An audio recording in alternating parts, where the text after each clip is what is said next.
Salut les investisseurs, dans cette vidéo, on va analyser la dernière publication de Jacques Frigit sur l'immobilier français. Avant de commencer, je vous rappelle de penser à vous abonner à la chaîne pour ne pas rater les prochaines analyses et activer la cloche pour avoir les notifications. Allez, on commence tout de suite avec cette analyse de la publication de Jacques Frigit.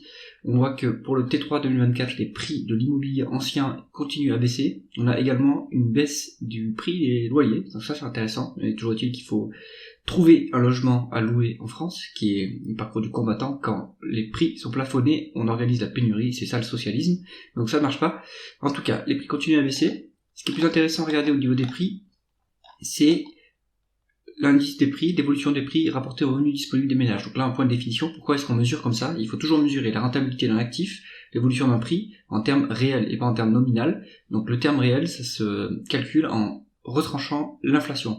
On peut approximer l'inflation. Ici, on se base plutôt sur le revenu des ménages pour être plus sur une mesure de pouvoir d'achat.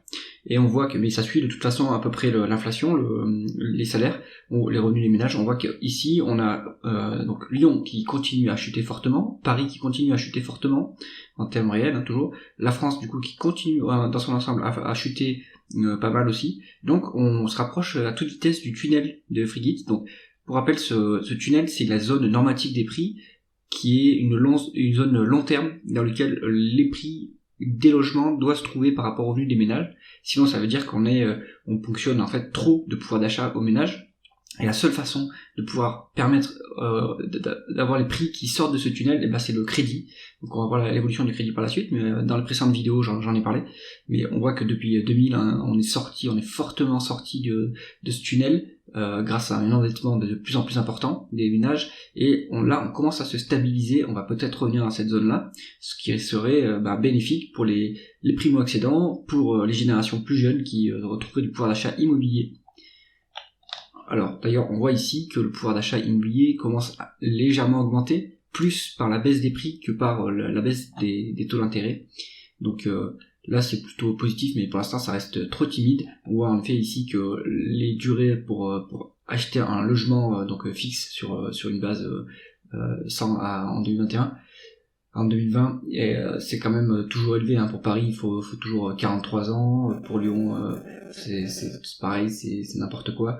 Niveau France, on est quand même sur des niveaux de 20-25 ans, alors qu'on se rend compte que les générations précédentes, eux, ils pouvaient s'endetter sur 10-15 ans pour pouvoir acheter un même logement. Donc c'est quand même bien qu'on redescende à ce niveau-là. Ici, pour dire que en France, c'est quand même avantageux d'être plutôt locataire. Ça dépend des zones évidemment. On peut pas faire une généralisation complète. Il y a des villes où c'est quand même, on peut devenir propriétaire, mais en général, ce sont pas des villes très attractives. Par exemple, Saint-Étienne. Donc, on voit que ici, en France, on gagne du pouvoir d'achat de location. Mais bon, il faut trouver un logement, ne serait-ce qu'en location. Sur Paris, par exemple, c'est un peu la balisina. Sur les taux d'intérêt. Donc ça, c'est le facteur clé qui détermine, en fait, deux facteurs clés qui vont déterminer l'évolution du prix des logements. Il y a l'offre, le rationnement de l'offre, en fait, puisqu'on n'a pas de permis de construire ils sont rationnés, en fait, donc la construction est limitée. On a aussi, on a la politique zéro artificialisation nette des sols. Ça rationne l'offre.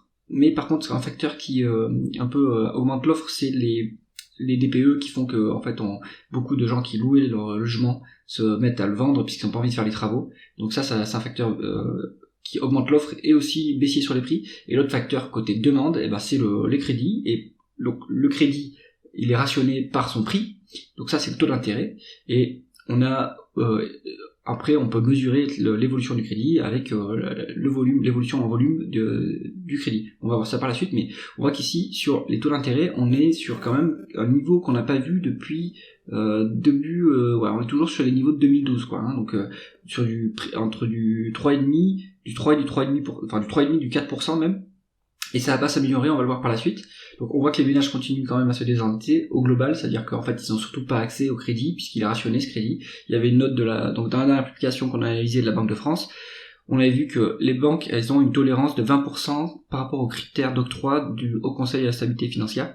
Ces critères, c'est donc maxi 35% d'endettement par rapport aux revenus, et c'est pas plus de 25 ans d'endettement. Eh bien, ils ont quand même une marge de tolérance, les banques, de 20%. alors qu'elle en utilise que 15%, c'est-à-dire que les banques sont aussi frileuses pour prêter. Impact de ce rationnement du crédit, et donc du rationnement de la demande, on est sur des volumes de vente qui continuent à baisser. Et on va peut-être une légère stabilisation, mais pour l'instant c'est timide, donc on est toujours sur des ventes qui sont pas très élevées. On est revenu sur des niveaux de début 2012, 2018-2012. Donc c'est pas 2015 ici, 2014-2015. Alors le crédit, comment ça évolue? Eh bien, on a un stock de crédit, donc l'encours de crédit ici, c'est le stock de crédit qui sont actifs, qui est en baisse. 70, en revenu disponible des ménages, ça fait 70, soit un an de revenu des ménages global en France, ça fait 77%. C'est juste une façon de mesurer comme une autre, hein. Ça pourrait être par rapport au PIB. Ouais, bon bref, on voit que la trajectoire est quand même baissière, et que les nouveaux crédits, il y en a de moins en moins, là, ça continue à diminuer, donc on a de moins en moins de crédits qui sont produits. Et donc le crédit est rationné. Et pourquoi? On voit ici que le taux d'intérêt quand même est très élevé. Le taux de crédit à taux fixe ici, on est sur du 3,5, 3,4. Et pourquoi on est à ce niveau-là? Parce que les taux d'intérêt de l'État à long terme, donc l'OAT français, il est d'ailleurs il ne baisse plus, il est au-dessus de 3%. Donc pour établir le taux d'intérêt d'un crédit immobilier, la banque elle se base sur son coût à elle de financement, ça c'est le taux interbancaire, donc l'Euribor, et qui est proche du taux de la Banque centrale, donc le taux de la Banque centrale il baisse, mais elle se base pour sa marge d'intérêt, ça c'est son coût, son prix auquel elle vous vend le crédit, elle se base sur l'obligation à long terme, donc une obligation à 10 ans ou peut-être plus long, ça dépend de la maturité du crédit qu'elle va donner. Et ça peut pas baisser, si le taux d'intérêt à long terme ne baisse pas, les taux de crédit immobilier ne peuvent pas baisser, puisque la banque elle doit gagner sa vie, donc elle doit se faire une marge, et si c'est plus intéressant pour elle, c'est moins risqué de prêter à l'État que de prêter à un particulier, donc elle va pas pouvoir baisser son prix en dessous du prix d'une obligation de l'État français. On va voir par la suite on va voir même tout de suite que ça a un impact. Donc on est sur ici un article de l'IFRAP qui montre la corrélation entre justement le taux de l'obligation de l'OAT, obligation assimilable du Trésor, et donc à 10 ans par exemple, et un taux de crédit immobilier. Et bien on voit qu'on a une très bonne corrélation, donc 0,86, donc c'est assez fort comme corrélation. 1 c'est une corrélation parfaite. Donc et on voit ici d'ailleurs que le taux de crédit immobilier suit le taux de l'OAT à 10 ans.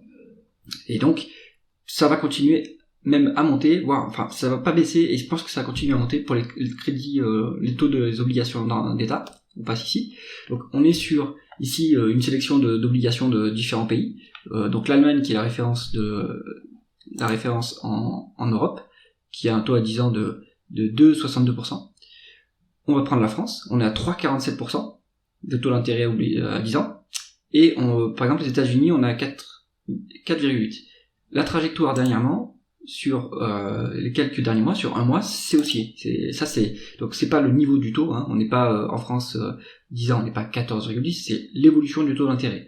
On est sur un mois par exemple à une augmentation de 14% du taux d'intérêt à 10 ans. Sur un an on a 26%, et la trajectoire ça continue à être haussier.